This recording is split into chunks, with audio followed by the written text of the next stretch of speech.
बामसेफ का 24वां राष्ट्रीय अधिवेशन, राज्य अधिवेशन बिहार राज्य का 24वां राज्य अधिवेशन आपके समस्तीपुर में हो रहा है।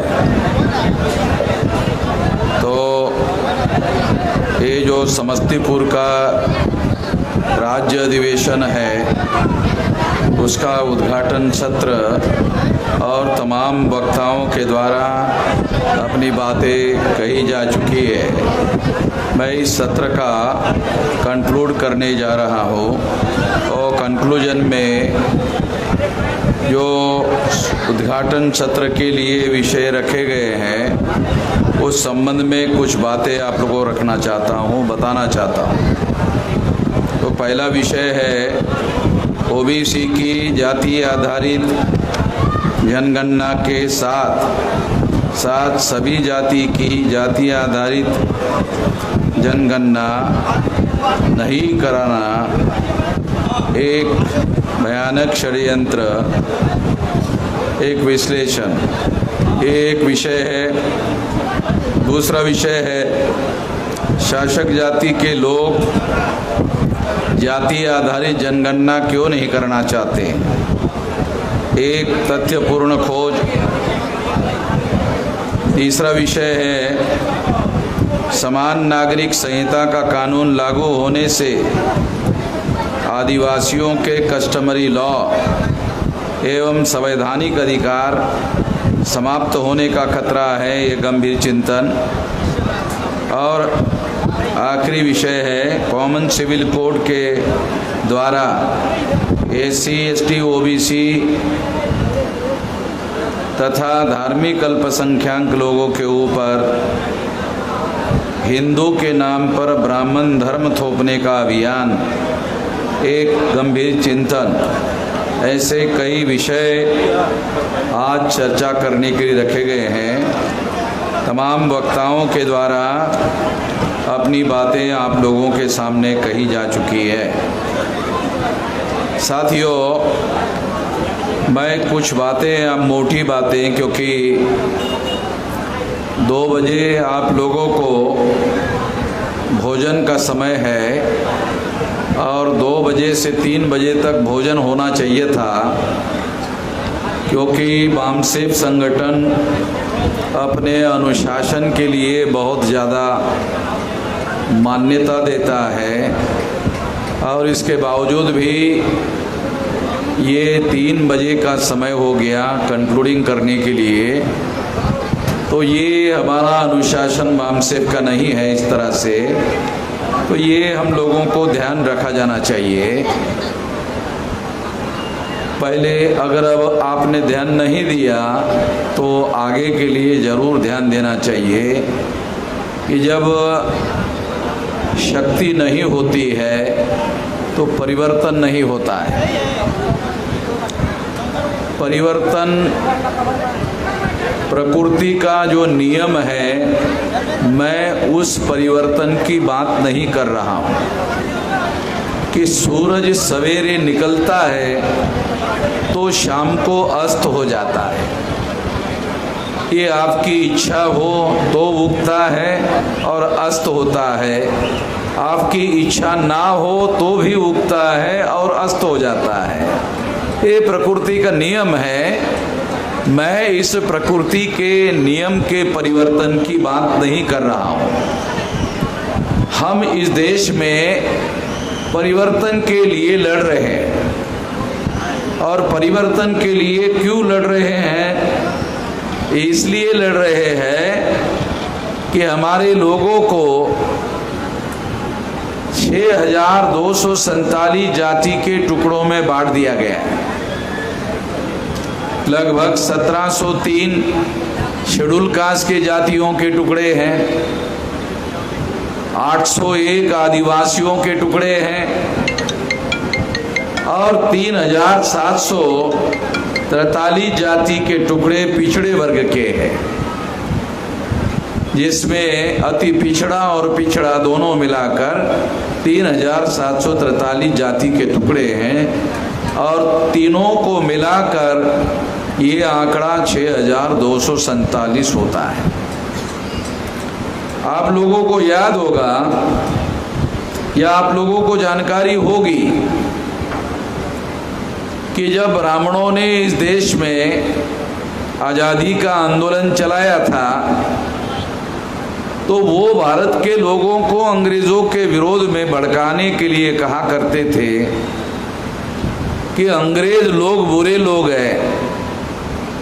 तो लोग पूछते थे क्यों बुरे हैं, तो वो ब्राह्मण लोग कहते थे कि अंग्रेज़ों ने हमारे लोगों के टुकड़े किए। तो लोग पूछते थे कितने टुकड़े किए, तो ब्राह्मण कहते थे कि अंग्रेज़ों ने हिंदू और मुसलमान 2 टुकड़े किए। ब्राह्मण कहते थे कि अंग्रेज़ों ने हिंदू और मुसलमान 2 टुकड़े किए। मगर मैं आपको बताना चाहता हूँ कि ब्राह्मणों ने शेड्यूल कास्ट के 1703 टुकड़े किए, क्योंकि 1703 जातियां हैं शेड्यूल कास्ट की। 801 टुकड़े हैं आदिवासियों के, क्योंकि 801 आदिवासियों की जातियां हैं। और पिछड़े वर्ग की 3743 जातियां हैं। तीनों को मिलाकर 6247 जाति के टुकड़ों में ब्राह्मणों ने हमारे लोगों को बांटा। अंग्रेजों ने हमारे लोगों ब्राह्मणों ने हमारे लोगों को बताया कि अंग्रेज विदेशी थे, तो हमारे लोग भूल गए कि ब्राह्मण भी विदेशी है। तो अंग्रेज जो विदेशी थे वो चले गए और दूसरा जो विदेशी था ब्राह्मण, उसने भारत पर कब्जा किया हुआ है। और ये कब्जा संविधान होने के बावजूद भी, संविधान के द्वारा चुनाव होने के बावजूद भी, और हमारे लोगों की संख्या 85% होने के बावजूद भी, कांग्रेस जो ब्राह्मणों की पार्टी है, या तो उसका कब्जा रहता है या तो भारतीय जनता पार्टी जो ब्राह्मणों की पार्टी है उसका कब्जा रहता है। कांग्रेस जाती है तो भाजपा आती है, भाजपा जाती है तो कांग्रेस आती है। तो इसका मतलब सिंपल इतना है कि एक ब्राह्मण जाता है तो दूसरा ब्राह्मण आता है, और हम इस परिवर्तन से खुश हो जाते हैं। ये परिवर्तन नहीं है, ये जैसे थे जो परिस्थिति है, ये जैसे थे परिस्थिति रखने का षड्यंत्र है। तो हम लोग परिवर्तन के लिए लड़ रहे हैं, और परिवर्तन के बजाय हम लोगों को कांग्रेस की जगह भाजपा, भाजपा की जगह कांग्रेस, इस तरह का परिवर्तन भारत में दिया जाता है। क्योंकि एक ब्राह्मण के जगह दूसरा ब्राह्मण आने से, और दूसरा ब्राह्मण के जगह पहला ब्राह्मण आने से परिवर्तन होने वाला नहीं है। क्योंकि वो तो वर्ण व्यवस्था की व्यवस्था बरकरार रखेंगे, जाति व्यवस्था की व्यवस्था बरकरार रखेंगे, अस्पृश्यता की व्यवस्था बरकरार रखेंगे, आदिवासियों को सेग्रीगेट करने की व्यवस्था बरकरार रखेंगे, शूद्रत्व पिछड़े वर्ग पर थोपा जाने की व्यवस्था बरकरार रखेंगे, महिलाओं को दास बनाने की व्यवस्था बरकरार रखेंगे, और जो क्रिमिनल ट्राइब्स लोग हैं, जो जराइम पेशा जातियां हैं, उन लोगों के ऊपर उन्होंने जो कानून थोपे हुए हैं उसकी व्यवस्था बरकरार रखना चाहते हैं। तो इस तरह से वो व्यवस्था वैसे के वैसे रखना चाहते हैं, और आज़ादी को 75 साल हो गए, यही व्यवस्था है। इसमें कोई बदलाव तो हुआ नहीं, इसमें कोई मौलिक परिवर्तन तो हुआ नहीं। जो परिवर्तन हमारे पुरखे चाहते थे, जो सबसे बड़े आधुनिक भारत के पुरखे महात्मा ज्योतिराव फुले जो परिवर्तन चाहते थे, जो छत्रपति शाहू महाराज परिवर्तन चाहते थे, जो बाबा साहब आम्बेडकर परिवर्तन चाहते थे, वो परिवर्तन तो आया नहीं। संविधान में वो तमाम अधिकार बाबा साहब आम्बेडकर ने हम लोगों को दिए, मगर वो अधिकार लागू होने का जो काम है वो हो नहीं रहा है, क्योंकि सत्ता जब ब्राह्मणों के नियंत्रण में रहेगी तो संविधान अमल में कैसे आएगा? संविधान तो अमल में नहीं आ सकता। तो इसलिए संविधान अमल में नहीं आ सकता, इसलिए इनके नियंत्रण में देश को रखा जाना खतरनाक है, बदलना होगा। और बदलने के लिए ही सारे देश के पिछड़े वर्ग के लोगों को जगाने का हम लोगों ने अभियान शुरू किया। हम ही लोगों के द्वारा पिछड़े वर्ग की जातीय आधारित गिनती के लिए भारत बंद करवाने का कार्यक्रम हम ही लोगों ने चलाया। और इस वजह से इस गिनती को रोकने के लिए आरएसएस ने, भाजपा ने एक पिछड़े वर्ग के आदमी को देश का प्रधानमंत्री बनाया। पिछड़े वर्ग के लोगों को हक अधिकार देने के लिए आरएसएस भाजपा ने पिछड़े वर्ग के आदमी को प्रधानमंत्री नहीं बनाया, पिछड़े वर्ग के लोगों की जाति आधारित गिनती रोकने के लिए बनाया। नरेंद्र मोदी गुजरात के बैकवर्ड क्लास के व्यक्ति है, ओबीसी के व्यक्ति है, और उसको प्रधानमंत्री आरएसएस के लोगों ने बनाया। तो आरएसएस के लोगों ने बनाया, 9 साल पूरे हो गए, 9 साल समाप्त हो गए, और अगले साल मई महीने में 10 साल पूरे हो जाएंगे। 9 साल में हमारे लोगों ने ये उम्मीद किया था कि ओबीसी का आदमी देश का प्रधानमंत्री होगा तो वो गिनती करेगा, मगर नरेंद्र मोदी ओबीसी का होने के बावजूद भी उन्होंने गिनती नहीं किया। क्यों नहीं किया? हमारे सामने ये सवाल होना चाहिए, क्यों नहीं किया? क्योंकि Narendra Modi is not a real prime minister of India, he is a nominated prime minister.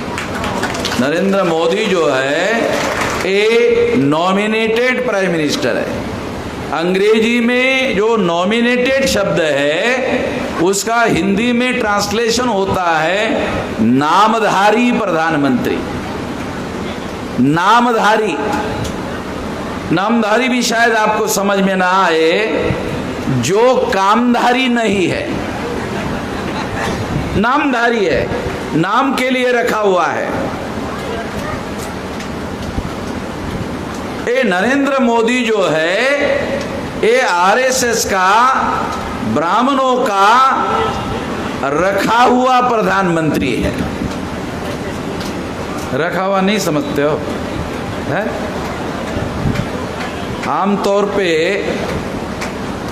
रखने वाला शब्द महिलाओं के लिए यूज किया जाता है, मैं करना नहीं चाहता, मगर यहाँ आरएसएस के ब्राह्मणों ने महिला को नहीं, आदमी को रख लिया। और आप लोग समझदार हो इसलिए मैं ज़्यादा विस्तार में नहीं जाना चाहता, तो ज़्यादा विस्तार में जाएंगे तो मुझे बहुत कुछ खोल के बताना पड़ेगा, तो खोल के नहीं बता सकता। माइक पर बहुत सारी बातें नहीं कही जा सकती है, सारी चीज़ें बताई नहीं जा सकती है। तो मगर इतना जरूर है, संवैधानिक लैंग्वेज है। ये बाबा साहब आम्बेडकर ने राउंड टेबल कॉन्फ्रेंस में 1932 को लंदन में कहा था। ये वहां से शब्द लिया मैंने, नॉमिनेटेड। ये मेरा शब्द नहीं है, ये बाबा साहब आम्बेडकर ने 1932 को जो राउंड टेबल कॉन्फ्रेंस हुई थी, उस राउंड टेबल कॉन्फ्रेंस में उन्होंने अंग्रेजों को कहा था हमें नॉमिनेटेड रिप्रेजेंटेशन नहीं चाहिए, हमें रियल रिप्रेजेंटेशन चाहिए, नॉमिनेटेड नहीं चाहिए। तो रियल रिप्रेजेंटेशन के लिए बाबा साहब आम्बेडकर ने शेड्यूल कास्ट और शेड्यूल ट्राइब के लिए सेपरेट इलेक्टोरेट की मांग की थी।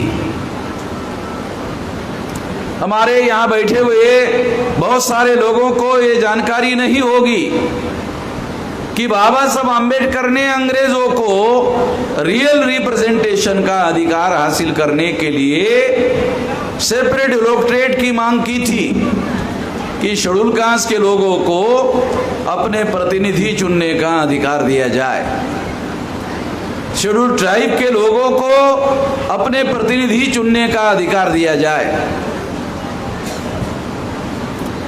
और ये बात अंग्रेजों ने मान लिया था। अंग्रेजों ने 17 अगस्त 1932 को सेपरेट इलेक्टोरेट का अधिकार मान लिया था, स्वीकार कर लिया था। और स्वीकार कर लिया था, मगर गांधी जी ने इसके विरोध में उपवास किया, आमरण अनशन किया। और आमरण अनशन करके हमारे 2 संवैधानिक अधिकार गांधी जी ने उपवास करके छीन लिए।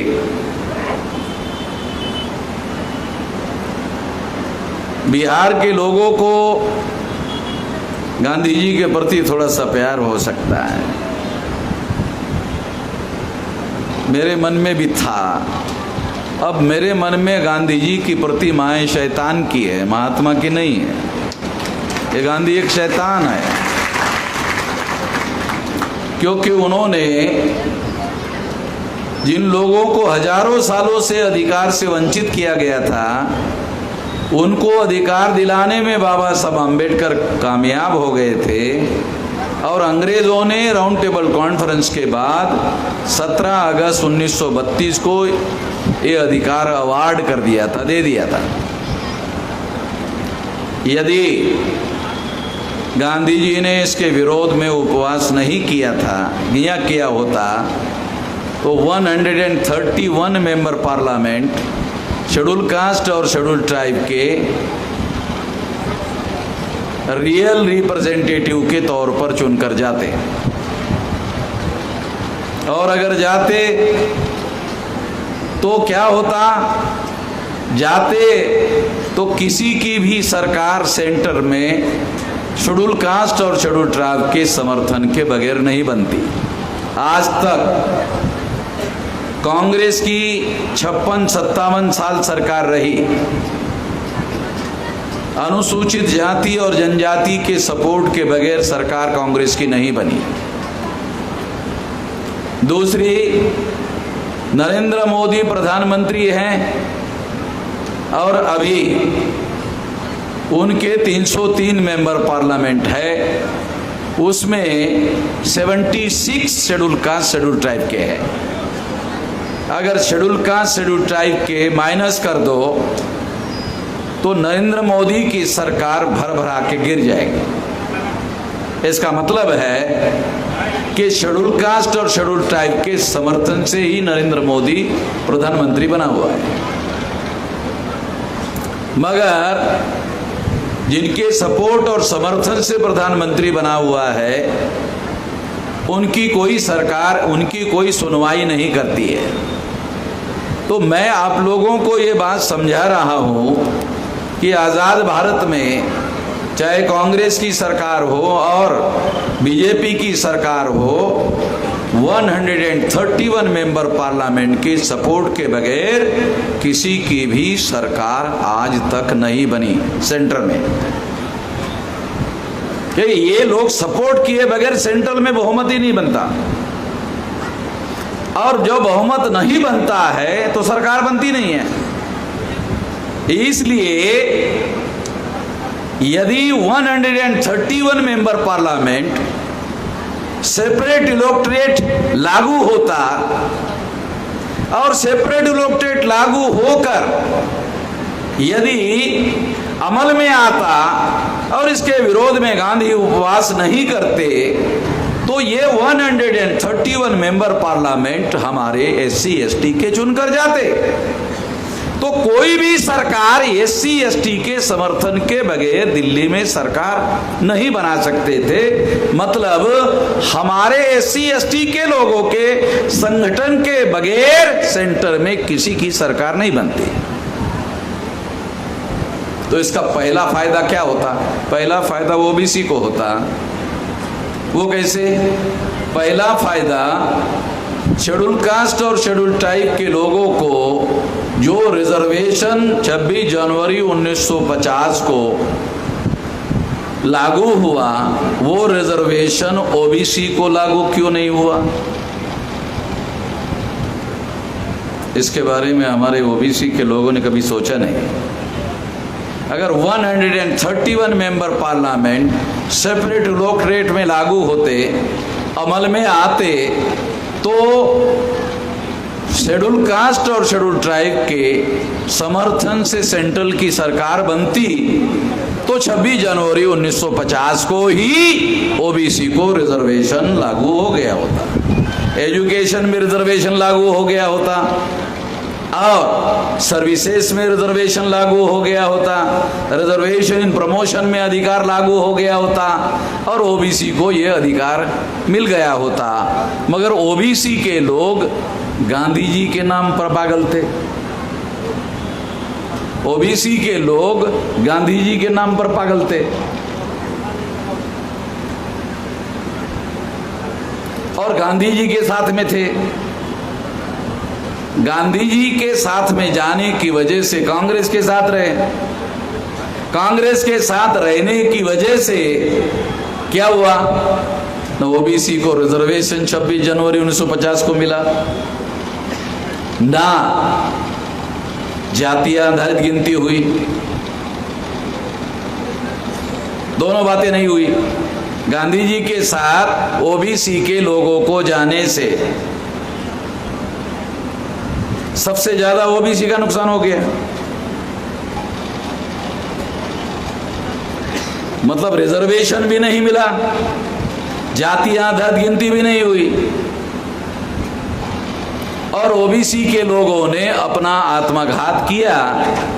उसके साथ साथ क्या किया? 17 अगस्त 1932 को जो कम्युनल अवार्ड डिक्लेयर हुआ था, उसमें शेड्यूल कास्ट शेड्यूल ट्राइब को जो सेपरेट, और गांधी ने ये समर्थन से समाप्त कर दिया, एससी एसटी का सेपरेट इलेक्टोरेट खत्म कर दिया, और खत्म करने के बाद फिर ओबीसी के पिछवाड़े पर लात मारा।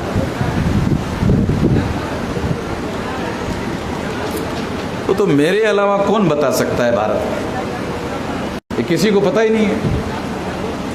ये जो बात मैं बता रहा हूं, ये किसी को पता ही नहीं है मेरे अलावा। किसी को कोई बता ही नहीं सकता, बताता ही नहीं है, जानकारी ही नहीं है किसी को। और गांधी का जो भूत है वो अभी भी है। ओबीसी के दिमाग में गांधी का भूत जो है वो अभी भी है। उनका सबसे बड़ा रहनुमा ज्योतिराव फुले हो सकता है। ओबीसी का रहनुमा, पहले नंबर का रहनुमा, जिसके आजादी के लिए ज्योतिराव फुले ने लड़ाई लड़ी, वो सबसे पहला रहनुमा हो सकता है। उसको, वो भी महात्मा था, उसको छोड़कर ए नकली महात्मा के पीछे ओबीसी के लोग पड़े हुए हैं।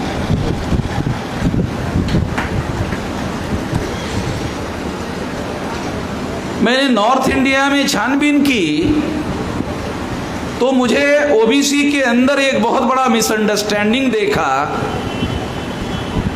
वो मिसअंडरस्टैंडिंग ये कई लोगों ने मुझे बताया कि गांधी जी तो तेली जाति के पिछड़े वर्ग के थे। नॉर्थ इंडिया में ये बहुत बड़ा भ्रम फैला हुआ है, जानबूझकर फैलाया हुआ है। गांधी जी तेली जाति के नहीं है। गांधी जी ब्राह्मण क्षत्रिय वैश्य तीसरे वर्ण के। जो तेली है वो पिछड़ा वर्ग है, और पिछड़ा वर्ग शूद्र वर्ण व्यवस्था में शूद्र में आता है ब्राह्मण धर्म के अनुसार। 3743 जातियां जो है वो पिछड़े वर्ग की है। देखो, आरएसएस के लोगों ने, ब्राह्मणों ने पहले गांधी को आगे करके हमारे विरोध में काम करवाया, फिर अभी गुजरात से जिस आदमी को उठाया प्रधानमंत्री बनाया वो भी तेली है। ये नरेंद्र मोदी तेली है और नॉर्थ इंडिया के लोग ऐसा मानते हैं कि गांधी जी भी तेली थे। ये गांधी वर्ण व्यवस्था में तीसरे वर्ण के है, वर्णा सिस्टम में तीसरा वर्ण जो है ये ब्राह्मणवादी व्यवस्था का पोषक वर्ण है और गांधी ने ब्राह्मणवादी व्यवस्था को बरकरार रखा। गांधी की वजह से ही कांग्रेस जाती है तो बीजेपी आती है, बीजेपी जाती है तो कांग्रेस आती है। इसके लिए गांधी जिम्मेदार है, क्योंकि द्विज राजनीति का सूत्रधार आधुनिक भारत में गांधी है। द्विज द्विज हिंदी शब्द है, इसको अंग्रेजी में टॉयज बॉर्न बोलते हैं। द्विज का मतलब होता है टॉयज बॉर्न, 2 बार जन्म लेना चाहिए, 2 लेने वाला। तो ब्राह्मणों का एक सिद्धांत है द्विज, द्विज एक सिद्धांत है। द्विजन्मा, द्विजन्मा, द्विजन्मा का क्या अर्थ है? द्विजन्मा का है कि प्रत्येक व्यक्ति शूद्र में ही पैदा होता है, संस्कार से कोई ब्राह्मण होता है, वैश्य क्षत्रिय होता है, वैश्य होता है। ऐसा ब्राह्मणों ने एक थ्योरी बताई है। तो ये द्विज थ्योरी के अंतर्गत ये जो वैश्य है ये तीसरे वर्ण का, द्विज जो है तीसरा वर्ण है और गांधी जी तीसरे वर्ण के हैं और वो ब्राह्मणवादी व्यवस्था को पोषण करने वाली व्यवस्था का साथ सहयोग करने वाले लोग हैं। सत्यनारायण की पूजा अगर भारत में सबसे ज्यादा अगर कोई करता है तो वैश्य लोग करते हैं। ब्राह्मण का जो पोषण है सबसे ज्यादा वो वैश्य लोग करवाते हैं और उनका सत्यनारायण ज्यादा करवाते हैं। और वैश्य जो दुकानदार है, मान लो बहुत सारे व्यापारी लोग हैं, उद्योग और व्यापार चलाने वाले लोग हैं, हमारे लोगों को बहुजनों को लूटते हैं और लूट कर ब्राह्मण को सत्यनारायण में देते हैं। मैं आप लोगों को मौलिक बात समझाने के लिए उदाहरण दे रहा हूं कि गांधी जी जो है तीसरे वर्ण के हैं और तीसरे वर्ण के हैं तो पिछड़े वर्ग के लिए वास्तविक महात्मा ज्योतिराव फुले हो सकता है, गांधी नहीं हो सकता। गांधी वर्ण व्यवस्था के समर्थक थे। कितने पिछड़े वर्ग के लोगों को पता है? गांधी जी ने किताब लिखा हिंद स्वराज, लिखित रूप से लिखा है वर्ण व्यवस्था का समर्थन। गांधी जी ने हिंद स्वराज नाम का किताब लिखा और उस किताब में वर्ण व्यवस्था का समर्थन किया, लिखित। किसी को है पता पिछड़े वर्ग के लोगों को?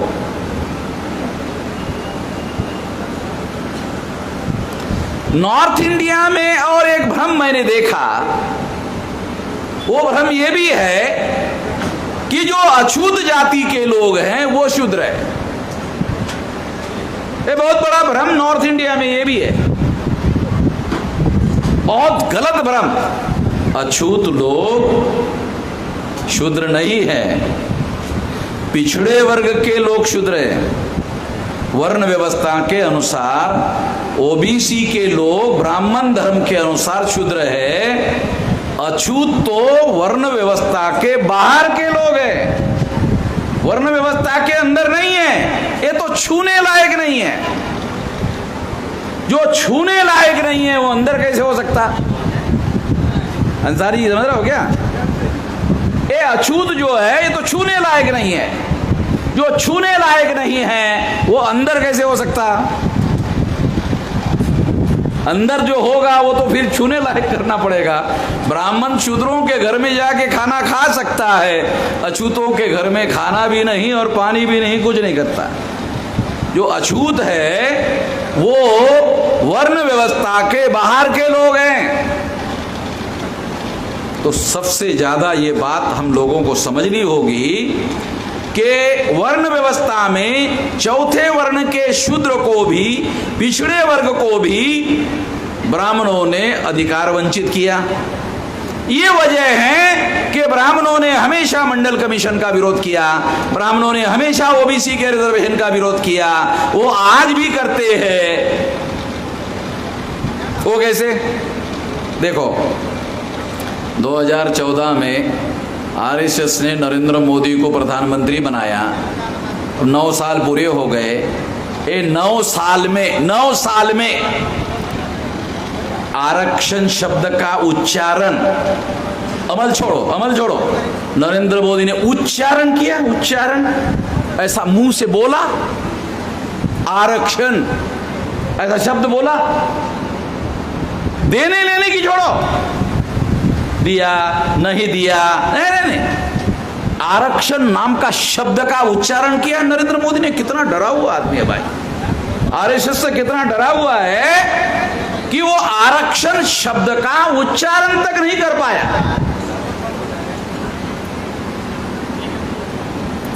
तो नरेंद्र मोदी जो है ये प्रधानमंत्री नहीं है, ये नॉमिनेटेड प्रधानमंत्री है, नामधारी प्रधानमंत्री है। वास्तविक सत्ता आरएसएस के नियंत्रण में है। आरएसएस आरक्षण का विरोधी है। आरक्षण पर 9 साल में आरक्षण शब्द का उच्चारण नहीं हुआ। लेने देने की छोड़ो, कितने विरोधी है आप अंदाजा लगा सकते हो।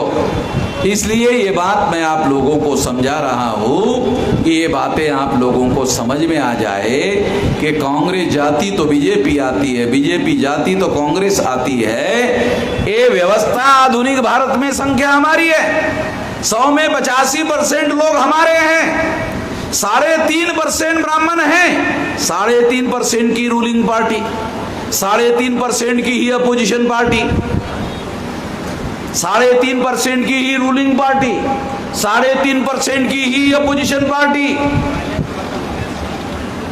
रूलिंग भी ब्राह्मण, अपोजिशन भी ब्राह्मण।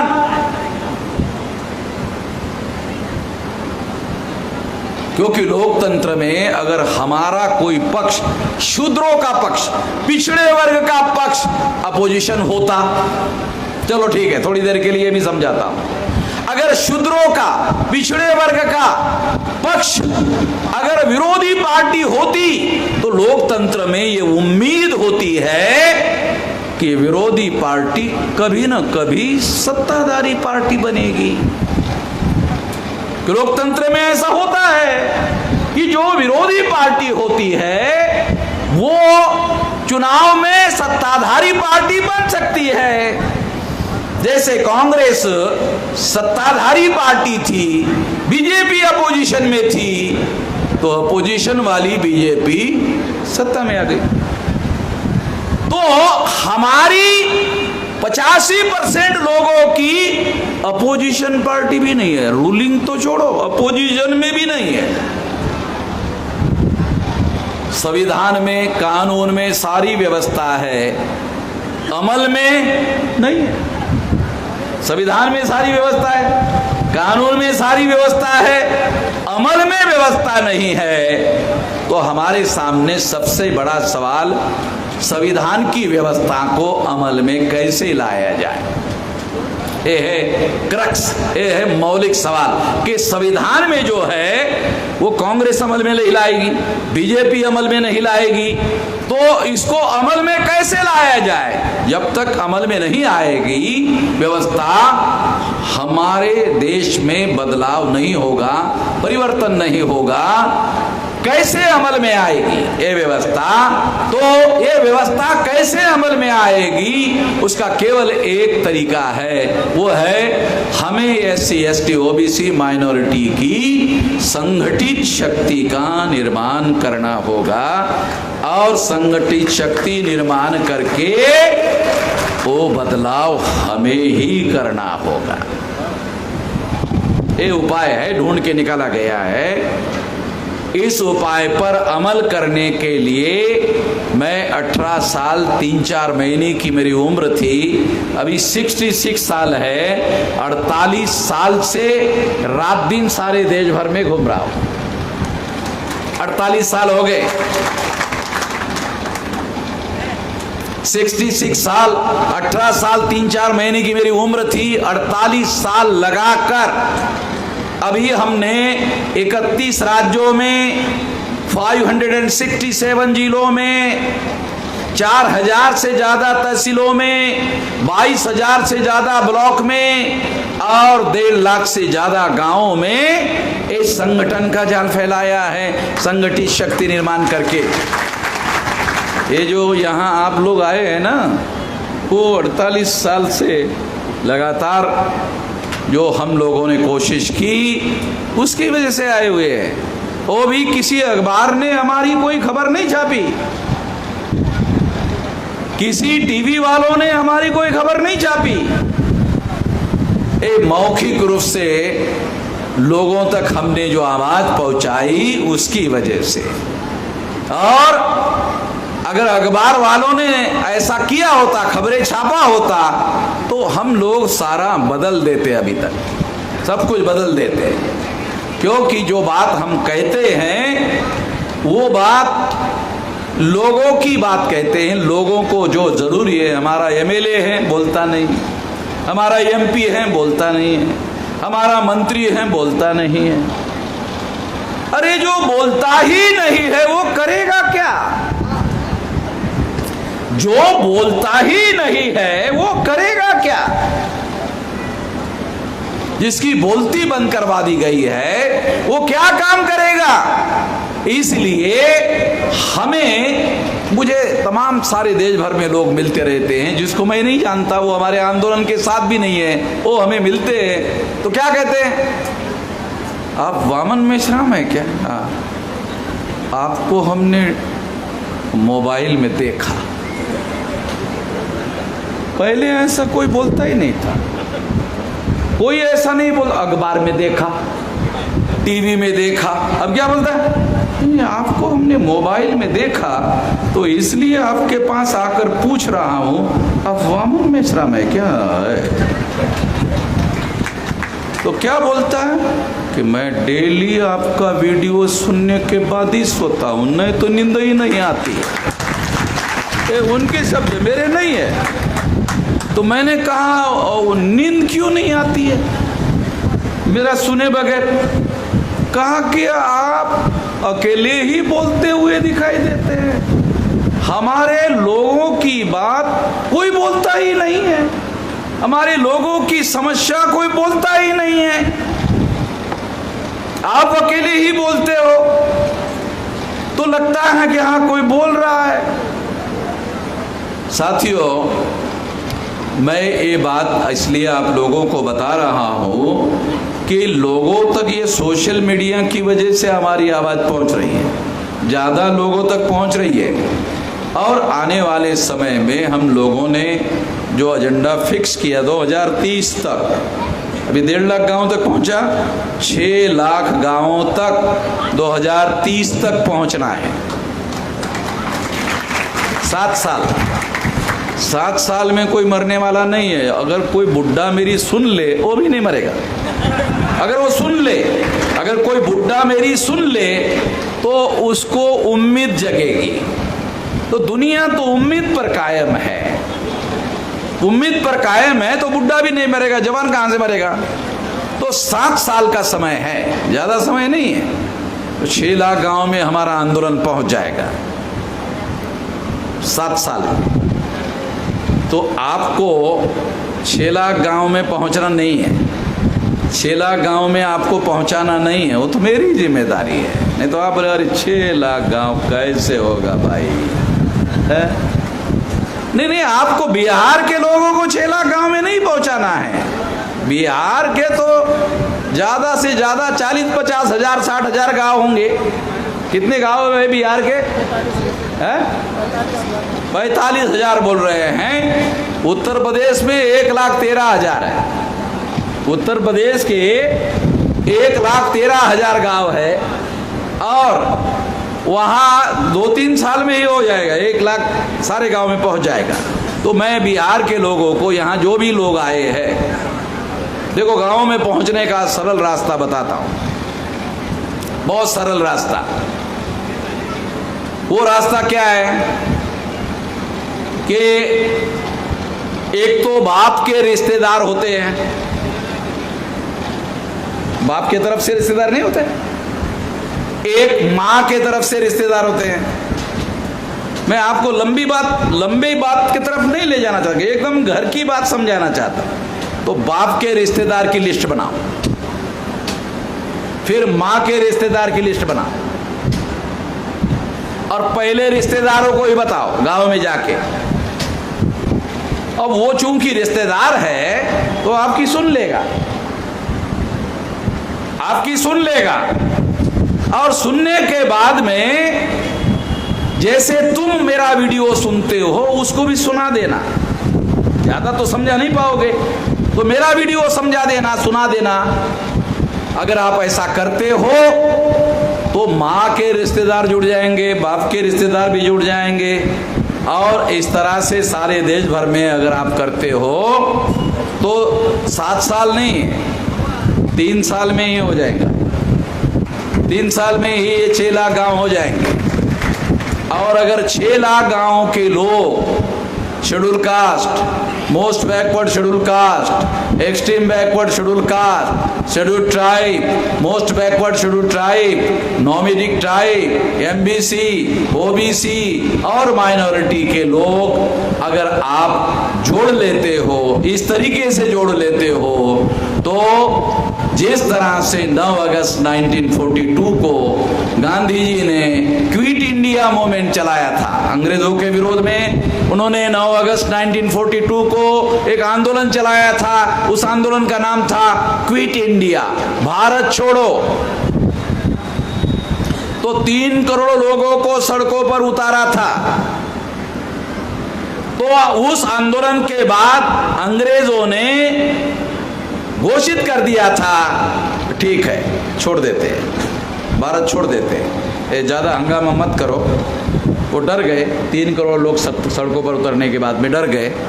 ब्राह्मण बदमाश लोग हैं, 3 करोड़ से काबू नहीं होंगे।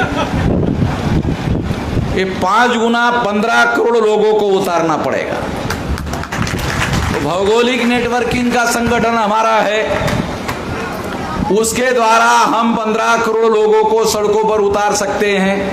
यदि आप एक गांव में 2 लोगों को इकट्ठा कर लो, 6 लाख इंटू 2 12 लाख, 10 लोग इकट्ठा करो 60 लाख, 100 लोग इकट्ठा करो 6 करोड़, 200 लोग इकट्ठा करो एवरेज 12 करोड़, 250 लोग इकट्ठा करो 15 करोड़। अगर भौगोलिक नेटवर्किंग से आपने 15 करोड़ लोग इकट्ठा कर लिया तो फिर सोशल नेटवर्किंग का कार्यक्रम है। दूसरा, सोशल नेटवर्किंग में क्या है?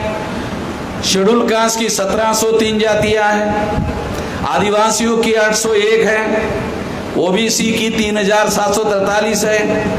तो भौगोलिक नेटवर्किंग से अगर आपने 15 करोड़ इकट्ठा कर लिया तो सोशल नेटवर्किंग में अगर 6247 जाति के लोगों को अगर आपने जगा दिया, जगे हुए लोगों को जोड़ दिया, जोड़कर शक्ति का निर्माण किया, शक्ति को संगठित में रूपांतरित कर दिया और उसको एक्शन में लाया, तो 25-30 करोड़ लोग सोशल नेटवर्किंग में 6247 जाति के लोग इकट्ठा हो सकते हैं। तो 40-50 करोड़ लोग सड़कों पर उतर सकते हैं। अगर 40-50 करोड़ लोग अगर सड़कों पर उतर गए, भारत में कुछ नहीं करना है, कोई हथियार उठाना नहीं है, कोई बंदूक, चाकू, छुरी, गोली कुछ नहीं उठाना है, बस केवल मैदान में उतरने का है। मैदान में अगर उतर गए तो ब्राह्मणों को चाइना के तरफ भागना पड़ेगा, वो आने नहीं देगा, वो तो गोली लेके खड़ा हुआ है। पाकिस्तान के तरफ तो ब्राह्मण जाना ही नहीं चाहेंगे, तो वो तो जहां मशीन गन लगा के रखा हुआ है। ज्यादा से ज्यादा नेपाल के तरफ जा सकते हैं, जानते हो ना, उत्तर प्रदेश के पास या इधर ये नेपाल लगा हुआ है ना, आपके बिहार को भी सटा हुआ है कि नेपाल, गोरखपुर को सटा हुआ है नेपाल का बॉर्डर। वो ज़्यादा से ज़्यादा नेपाल में जा सकते। नेपाल में क्या है, नेपाल में कोई उपजाऊ जमीन थोड़ी है गंगा के किनारे के जैसी। वहाँ तो थोड़े पहाड़ पहाड़, सारे डोंगर डोंगर है, पहाड़ पहाड़ है, वहाँ कुछ है नहीं है। तो वहाँ उनको आश्रय मिलने का कोई मतलब है नहीं है। इसलिए मैं केवल आपको बगैर किसी हिंसा के केवल संगठित शक्ति का निर्माण करो और लोगों को हमारा मैसेज दे दो। कुछ करने की जरूरत नहीं है। अखबार वाले मेरी खबर इसलिए नहीं छापते, टीवी वाले मेरी खबर इसलिए नहीं छापते क्योंकि एक बार भी मेरा सुन लिया, एक बार भी सुन लिया कि वो जाता ही नहीं मेरे को छोड़ के, मेरे को परेशान करते रहता है। रात के 4 बजे अमेरिका से टेलीफोन आता है कि मेश्राम जी आपका मोबाइल सुन रहा। अरे मेरे को सोने तो दे। कहा हमारे अमेरिका में तो दिन निकल गया, आप कैसे सोए हुए हो? आप तो सारे देश को जगा रहे हो, आप सोए। अरे भारत में और अमेरिका में 12-14 घंटे का फर्क है। तेरे यहाँ दिन निकलता है तो हमारे यहाँ रात होती है, सोने तो दे। बोलता आपका वीडियो सुन रहा था, रहा नहीं गया इसलिए टेलीफोन उसी समय लगा दिया। तो देश साले अमेरिका में यहां से गए हैं, वह भी पागल लोग बैठे हुए हैं, केवल वीडियो सुनने से पागल हो गए। कुछ हथियार, चाकू, छुरी, बंदूक, गोली कुछ लेने की जरूरत नहीं, केवल ऐसा जगाने की जरूरत है, संगठित शक्ति निर्माण करने की जरूरत है। ऐसा करने से हो जाएगा। अगर आप ऐसा करते हो, ऐसा करो। केवल सुनने से, ताली बजाने से काम नहीं होगा। जाओ और लोगों को समझाओ। अगर आप समझा नहीं पा रहे हो, हमारा वीडियो सुनाओ और लोग आपके साथ आ जाए। संगठित शक्ति निर्माण करो। बदलाव संगठित शक्ति से होगा। क्राउड कोई बदलाव नहीं कर सकता। संगठित शक्ति से बदलाव होगा, संगठन से बदलाव होगा, क्राउड से बदलाव नहीं होता। संगठित शक्ति निर्माण करो तो हम लोग आने वाले 2030 तक आजादी हासिल करने लायक हो जाएंगे। ऐसा आप करेंगे, इस आशा और विश्वास के साथ आपने मेरी बात ध्यान से सुनी, इसके लिए आभार, धन्यवाद।